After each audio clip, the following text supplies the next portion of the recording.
Hello, everybody. Um, Welcome to this lecture. We're obviously watching Cinderella Man, but want to get through a couple things as we're doing it to give you some context in terms of what's going on and what's referenced in the movie, and also make sure we're staying on track with where we need to be. Um, so we left off the last notes talking about um, the Dust Bowl and um, some of the problems that the Great Depression is going to cause. Now we're going to go into FDR. Now we did a little reading on him. We compare and contrast Herbert Hoover to FDR in the speeches. So we've already kind of talked about the background of Herbert Hoover. Now we're going to go into FDR. So to do that, we're going to start off really kind of here. I think this is really important election, 1932. You have Herbert Hoover's going to run for re-election. And then you have a new candidate, Franklin D. Roosevelt, also known as FDR. Again, Hoover's Republican, FDR is a Democrat. Now, typically, guys, if you look at past elections, typically the president who runs for re-election, not all the time, but most of the time they win, unless there's some issues. Obviously, we saw that in this past election with Trump and Biden. Trump did not win re-election. Again, most of the time, most presidents get reelected, at least in the modern era. Reagan, and you got Clinton, and you got Bush, you got Obama. So anyway, in 1932, FDR was perceived to be the man of action. So think about the preconceived notions about Herbert Hoover. Herbert Hoover was the complete opposite. Many people were frustrated by 1932 that he was a man of inaction. So FDR, opposite as the man of action. He is going to propose in the speeches and in the debates about how he wants to expand the power of the government to meet the needs of the people. So by 1932, guys, the economy was crumbling. It was a disaster, and this led to a lot of the unpopularity of Hoover at this point. He had a lot of critics.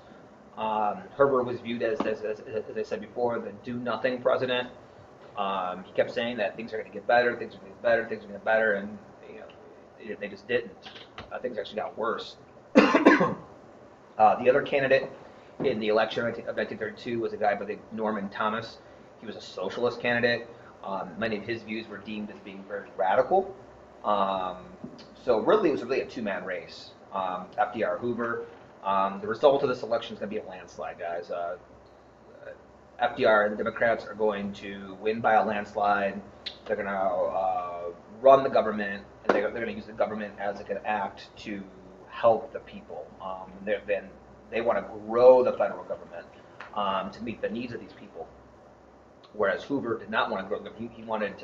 He wanted individuals, he wanted states and local and charities to basically handle all the work. So that's where a lot of the key differences are going to start. You can just see here by the chart here, 1932 election. You see the popular vote here. FDR is going to get 57% of the vote, compared to 40% for Hoover. So, in politics terms, that's a landslide. To win by 17 percentage points is a lot. And you see almost every state in the country voted for FDR. You obviously have some here that are red that voted for Hoover, but overall, FDR wins by a ton, with 89% of the electoral college votes.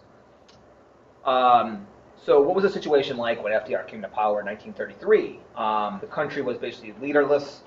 The banking system collapsed. Things were not very good. He had a lot of work to do. He had not only fix the banks, he had to fix business, but he also had to gain the trust of Americans. Americans wanted action. They wanted a man who they could lean on to help them in times of need that they felt like they didn't get from Hoover. So that leads me to this. We already read some of this, some of these speeches in his inaugural address as he was sworn in to be president. Here's a picture, as you can see on the slide. That's when he gave the "only thing we have to fear is fear itself" speech. And we talked about this in class, about how The tone of the speech was very fatherly or grandfatherly. It felt like he cared. He wanted to be a man of action. So a lot of that tone was really popular amongst Americans because they were wanting that and needing that for years at the beginning, where many felt they weren't receiving that from Hoover. So in this speech, he's going to promise leadership and very bold and unprecedented actions. Willing to experiment, maybe outside the box type of things. He called for discipline and cooperation. He expressed his faith in democracy. So these are all the things that he's going to really kind of hammer home on in that speech. FDR's personal qualities. Some of the things that kind of set him apart from Hoover. FDR was a practical politician. He was very charismatic.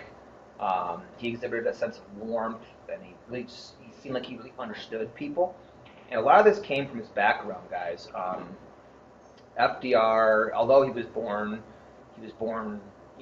fairly wealthy, came from a very wealthy background. His parents instilled in him, charity and to help people and to understand people and to build relationships with people. And a lot of these lessons that he's going to learn, while he's young, are things are going to carry with him throughout his career, where he's going to, spend his presidency and adult career in trying to help people, make their lives better. And that's why he wanted to rush a lot of these ideas into his presidency. Also, FDR was a master of the media. By the end of the 20s, guys, one of the main means of press came in forms of the radio. So FDR is going to use the radio to his advantage into really understanding people and to convey his message to people. He's going to hold his own radio chats called the fireside chats to talk to the American people. Very similar to what President Trump did with Twitter. He used social media to really connect with his followers. So that's something that's going to be something really big for FDR. He's going to provide dynamic leadership in time of crisis. Get people lean on him. He's going to be willing to experiment. He said he's going to create hundreds of programs, knowing that dozens of them are not going to work. But he wants to try. He wants to throw as many darts at the dartboard as possible, hoping that one will stick, so to speak. So FDR's plan, something called the New Deal. The New Deal is something very important. Out of anything from this lecture for you guys to get, this is something you absolutely have to understand and have to get. So FDR's plan to get us out of the Great Depression is called the New Deal. Basically what this is, it's hundreds of programs that he's going to create that's going to be the sole purpose of putting people back to work, to spark the economy, and to directly help people. So that's his goal. To create lots of programs, spend lots of money to create jobs, put people to work, spark the economy, and help people. And he's as I said before, he's going to use something called the fireside chats, the radio, to speak directly to the American people on how he's going to help. He's going to introduce a lot of these New Deal programs to introduce them to America about how he's going to help. You can pause this if you guys need to catch up, but I'm going to move on. All right, so very important, something called the 3 R's. Very important. This is the purpose of the New Deal. So they call it the 3 R's. The first R is relief. That's provide relief to the American people. So the purpose of this is to provide jobs for the unemployed and protect farmers from foreclosure. That was a first priority for him, was provide relief right now to the American people. Next thing he wanted, the second R stands for recovery. He wanted to get the economy back into high gear, priming the pump, so to speak. Spending lots of money to get the economy moving again.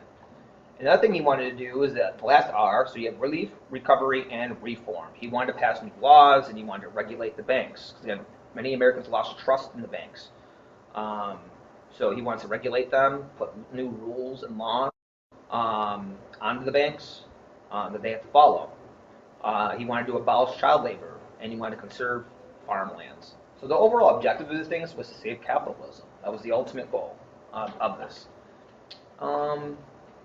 Now, a lot of the sources of the New Deal, what's going to make him a little bit different compared to other leaders, is that he's going to surround himself in his cabinet, in his inner circle, with very brilliant people. So you see the brain trust. He's going to hire and elect people who are specialists and experts mostly college professors and idea men. He wants to hire the best of the best to be in charge of these programs to help them out and who are brilliant at what they do, who are experts at what they do. He created new economicists. The government spending, deficit spending, and public works government should prime. So this is like a new economic philosophy.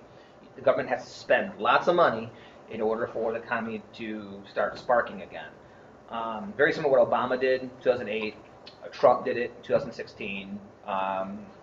You spend more money, you put it into the economy, hoping that's going to trickle down to businesses. And then Roosevelt's cabinet is going to include conservative, liberals, Democrats, Republicans, inflationists, anti-inflationists. So he's going to really surround himself with a very diverse, group of people who are to give him ideas and who are going to be experts at these different fields.